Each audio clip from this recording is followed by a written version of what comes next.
Hello అండి, అందరికీ నమస్కారం. Welcome to my channel Telugu కథలు. మా సమ్మాయి సాఫ్ట్ అబ్బాయి పార్ట్ 10. తెల్లవారే నిద్రలేచిన గౌతమ్కి ఇల్లంతా పొగలా కనిపిస్తుంటే ఇదేంటి అనుకుంటూ వామ్మో మళ్ళీ ఈ పిచాచి ఏమైనా తగిలెట్టేస్తుందా అని పరుగున హాల్లోకి వస్తాడు. గ్రీన్ కలర్ శారీలో తడి జుట్టుకు టవల చుట్టి నిండుగా బొట్టు పెట్టుకొని మెడలో మంగళసూత్రం బయటికి కనిపిస్తూ అచ్చమైన అసలు సిసలైన ఇంటి ఇల్లాలిలా కనిపిస్తుంది కళ్యాణి. ఒక్కసారి తనని అలా చూసి షాక్ అయి మళ్ళీ కింద నుంచి పై వరకు చూస్తూ పర్లేదు, ఈ హ్యాంగిల్లో ఇది బాగానే ఉంది అని అనుకుంటాడు గౌతమ్. గౌతమ్ని చూసిన కళ్యాణి నేనేం తగలెట్టేయట్లేదు, ఈరోజు శుక్రవారం కదా అని పూజ చేస్తున్నా, నాకు అది అలవాటు అని అంటుంది ఇల్లంతా ధూపం వేస్తూ. అబ్బో, ఆడపిల్ల లక్షణాలు నీలో కూడా ఉన్నాయి, శరీరంలో ఒక రక్తపు చుక్కంత అంటాడు గౌతమ్. చురుగ్గా చూసి వెళ్ళి ఫ్రెష్ అయ్యిరా అంటుంది కళ్యాణి. ఏంటో దీనిలో రోజుకు హ్యాంగిల్ చూపించి నన్ను చంపేసేలా ఉంది అనుకుంటూ ఫ్రెష్ అయ్యి వస్తాడు గౌతమ్. ఎదురుగా కాఫీ కప్పుతో వస్తుంది కళ్యాణి. ఈరోజు నన్ను వేసేయాలని ప్లాన్ వేశావా? నీ చేతో కాపీ చేశావు, ఇంత సైలెంట్గా ఉన్నావు, నేను ఏమంటున్నా ఏమనట్లేదు అంటాడు గౌతమ్. ధూపదీపం పని అయ్యాక దేవుడి గది క్లోజ్ చేసేసి ఈ రోజు నుంచి నువ్వేం వంట చేయాల్సిన అవసరం లేదు అంటుంది కళ్యాణి. ఏం డైలీ ఆర్డర్ పెట్టమంటావా? అలా చేస్తే నా జీతం ఫుడ్కే సరిపోతుంది అని అంటాడు గౌతమ్. కాదు అంటుంది కళ్యాణి. మరి కొంపదీసి నువ్వు చేస్తావా ఏంటి? వద్దే బాబు, దాని బదులు డైరెక్ట్గా చావడం బెటర్ అంటాడు గౌతమ్. ఒరేయ్, ముందు చెప్పింది వినరా దున్నపోతూ, మా నాన్న మన ఇద్దరి కోసం ఒక పనివాడిని పంపిస్తున్నారు, వచ్చేస్తూ ఉంటాడు అని అంటుంది కళ్యాణి. అమ్మయ్య, నాకు వంట బాధ తప్పింది, లేకపోతే ఎంత ప్రమాదం అంటూ గుండె మీద చేయి వేసుకుంటాడు గౌతమ్. ముందు కాఫీ తాగి చూడు, కాఫీ చేయడం నాకు వచ్చు అంటుంది కళ్యాణి.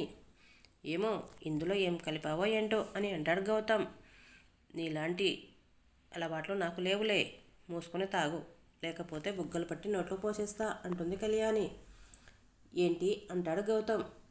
తాగుతావా నోట్లో పోసేయమంటావా అంటుంది కళ్యాణి. భర్త దేవుడితో సమానమని ఎవరు అన్నారో కానీ వాళ్ళకి నిన్ను చూపించాలి, దెబ్బకి వాళ్ళు ఉరివేసుకొని చావడం ఖాయం అంటాడు గౌతమ్. వాళ్ళు కాదు, నేనే నీకు ఉరివేసి చంపేస్తా, మా నాన్న అడిగితే నన్ను హరాజ్ చేశావని చెప్తా, చూసుకో మరి అంటుంది కళ్యాణి. అమ్మ దుర్మార్గురాలా, ఎంత ప్లాన్ వేశావే అంటూ గుండె మీద చేయి వేసుకుంటాడు గౌతమ్. అందుకే నాతో జాగ్రత్తగా ఉండు, తేడా వస్తే అంటూ వేలు చూపిస్తుంది కళ్యాణి. ఇంతలో కాలింగ్ బెల్ మోగితే వెళ్ళి డోరు తీస్తుంది కళ్యాణి. అమ్మాయి గారు ఎలా ఉన్నారు అంటూ లోపలికి వస్తాడు పనివాడు. బాగున్న వీరయ్య రా అంటూ లోపలికి తీసుకుని వెళ్తుంది. దండాలు బాబు గారు అంటూ గౌతమ్కి దండం పెడతాడు వీరయ్య. ప్రతి నమస్కారం చేస్తాడు గౌతమ్. ఏమండి, ఈయన వీరయ్య, మన ఇంటి పనుల కోసం మా నాన్నగారు పంపించారు, ఇక్కడే ఉంటారు అంటుంది కళ్యాణి. మొదటిసారిగా ఏవండి అంటూ మర్యాదగా పిలిచిన పిలుపు విని షాక్గా చూస్తాడు గౌతమ్. కళ్ళతోనే వార్నింగ్ ఇస్తూ వీరయ్యను చూపిస్తుంది కళ్యాణి. ఆహా, సరే సరే అంటూ కిచెన్కి తీసుకెళ్ళి అన్నీ చూపిస్తూ ఉంటాడు గౌతమ్. ఇంతలో మామగారు నుంచి కాల్ వస్తే మాట్లాడతాడు గౌతమ్. వీరయ్య వచ్చాడా బాబు అని అడుగుతాడు మామగారు. వచ్చాడు మామయ్య, అయినా ఎందుకు మామయ్య మీకు శ్రమ, ఆ వంటలు అవి మేము చేసుకుంటాంగా అంటాడు గౌతమ్.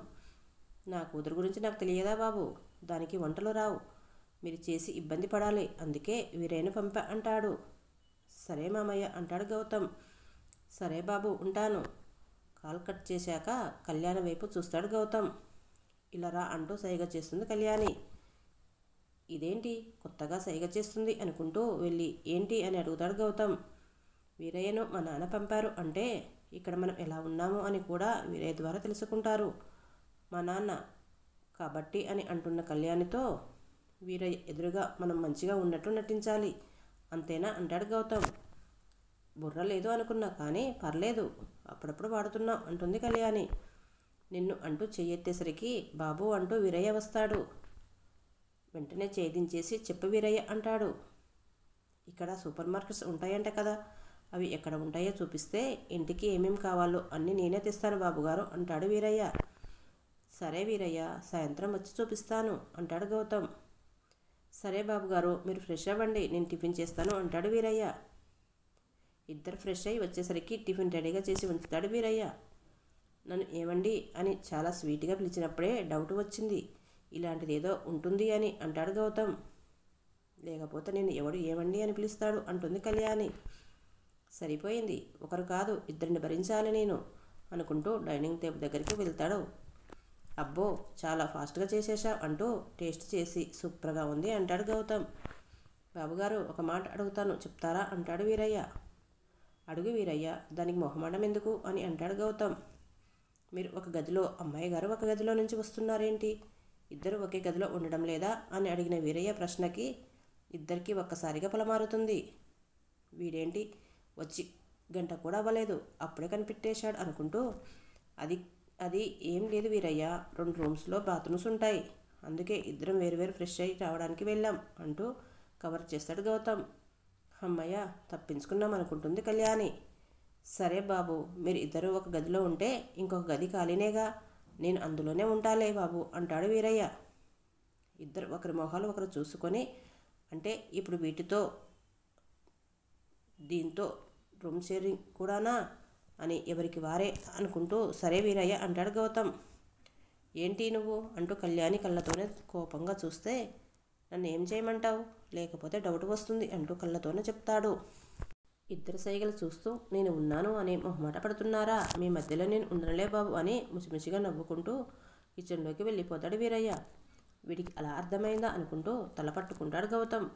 ఇప్పటికైతే కలిసి ఉంటారు, మరి ఎప్పుడు కలుస్తారో చూద్దాం. నెక్స్ట్ ఏం జరుగుతుందో నెక్స్ట్ భాగంలో చూద్దాం. ఈ స్టోరీ మీకు నచ్చితే సబ్స్క్రైబ్ చేసుకొని లైక్ అండ్ షేర్ చేసి అభిప్రాయాలను కామెంట్ రూపంలో తెలపండి ఫ్రెండ్స్ ప్లీజ్. రాను రాను స్టోరీ చాలా బాగుంటుందండి, తప్పకుండా అందరు ఫాలో కండి ఫ్రెండ్స్ ప్లీజ్.